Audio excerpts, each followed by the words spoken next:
Hey, what's up guys, and welcome in this new tutorial where I'm gonna show you how to make your tech house drums more interesting. So before starting with the tutorial, I would like to remind you that all of the samples that we're gonna use are from our new pack Isolate Volume 4, which is a collection of minimal tech house one-shots, loops, construction kits, midis and much more that you can check out from the link in the description below. So we're gonna start with the fundamentals of the drums, which are the kick and the clap.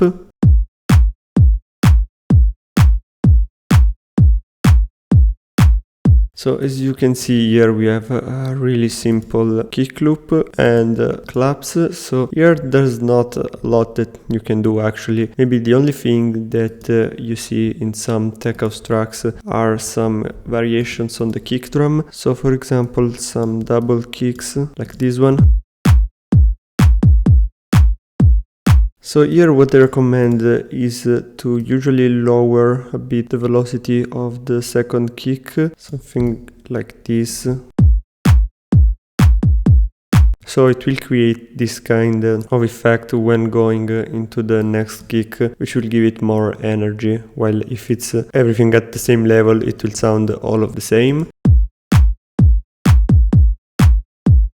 As for the position of the double kick, usually you can find it at the end of the bar or at the very beginning of the loop, so like this.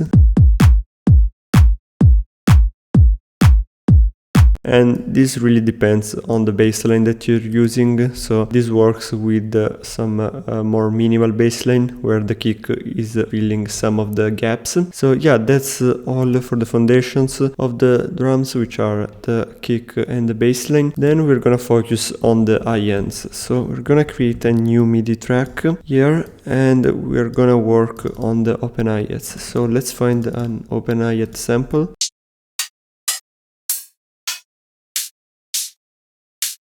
Something like this. So usually in electronic music this is the standard open hat position.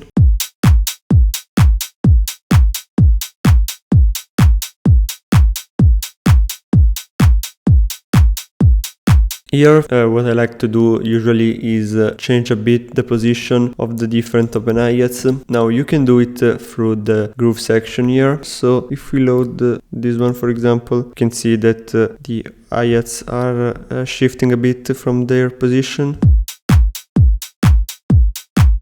So this might be a bit too much, so we can fix it manually.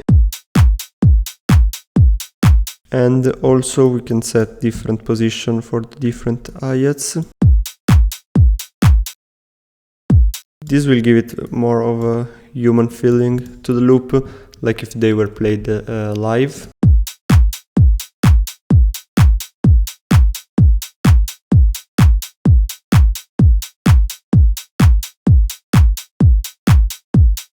Something like this. And then what you usually have with the open hats are some closed hats. So we're gonna pick this one, for example. Now the interesting thing that you can do here is duplicate this one and cut the samples so that you have different part of the closed hi-hats playing. So we can have one doing only the very attack and then we can leave it a bit only of the release.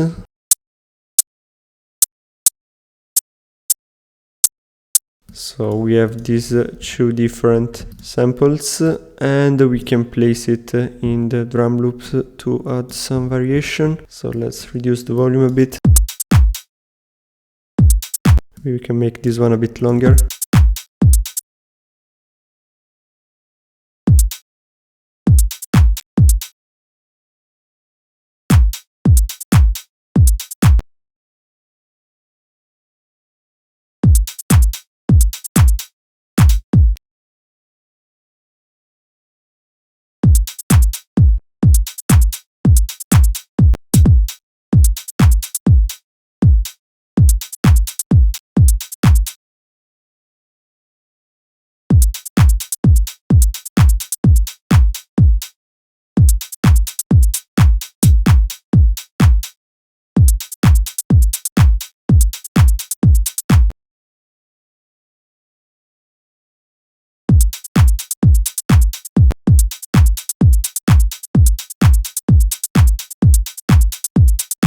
So something like this. Then to make this shoe even a bit more different, we can load the frequency shifter on this second one, for example, and we can reduce the frequency a bit.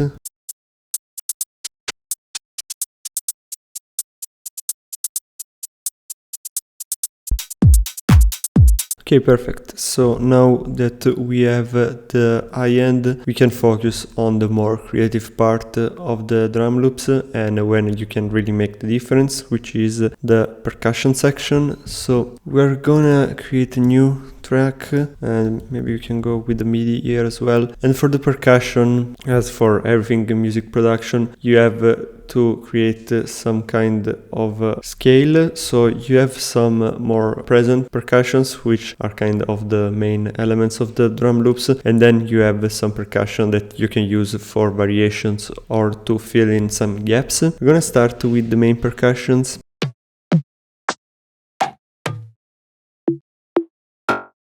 So usually for this type of tracks we can use these kind of low toms or really low percussions, which are gonna create a good groove together with the kick drum and the bass line.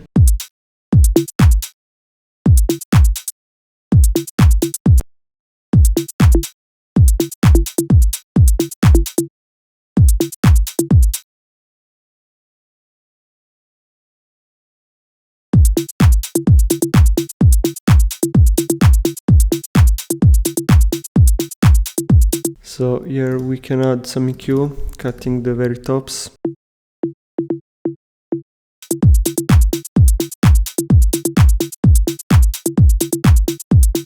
So, and this is kind of the main percussion that we have here. Then we can move on to make another loop with some percussions that are gonna sit a bit more in the background of the mix.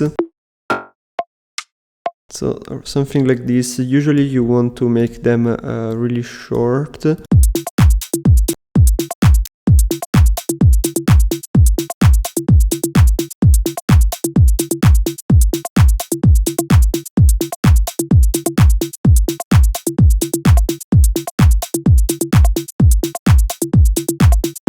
And as you can hear, you have this kind of A-B call and response between these two percussions. Then one thing that you can use to move this percussion a bit more into the background is adding some effects like reverb and delay. So we're gonna go with a really simple drum room. Then we're gonna click Command G or Control G if you're on Windows. This will enable the audio effect track. We're gonna create a new chain that we're gonna call try, and here we are not gonna put anything. And then here we have the reverb chain.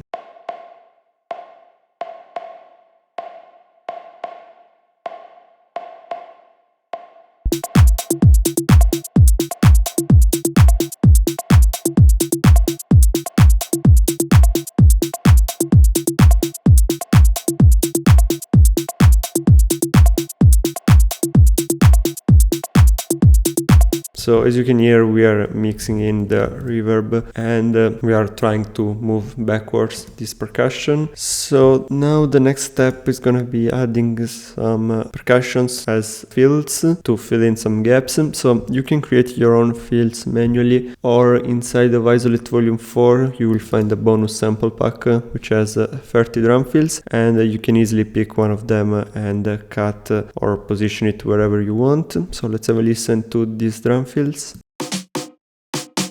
So for example, we have these snares.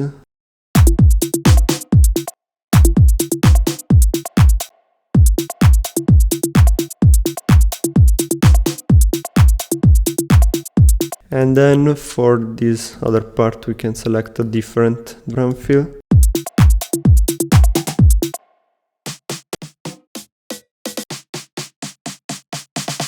So maybe something like this.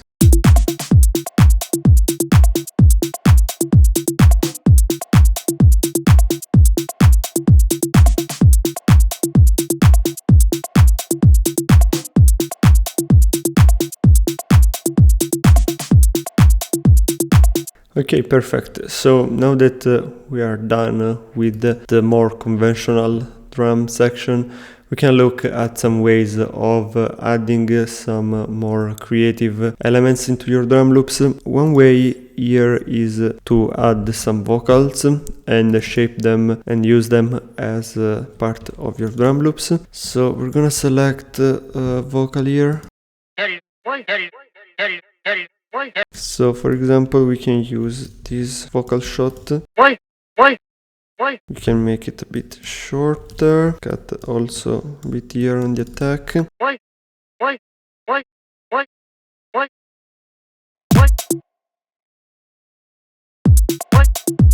And then we can take another part of the vocal.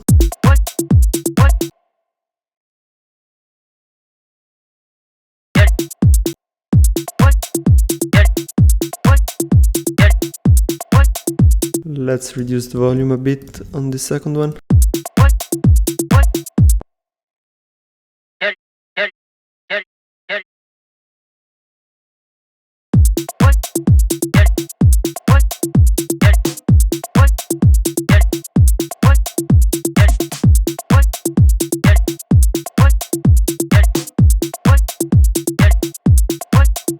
So right now they are placed exactly where we have the clap. Eventually you can also shift them a bit to use them where you have the open hi-hats. And this really depends on the type of track that you're making.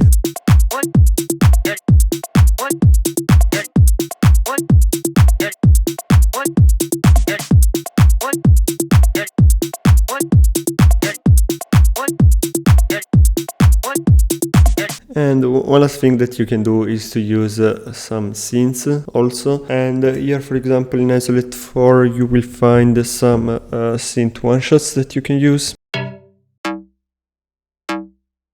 So for example this one, and you can make some really quick fills.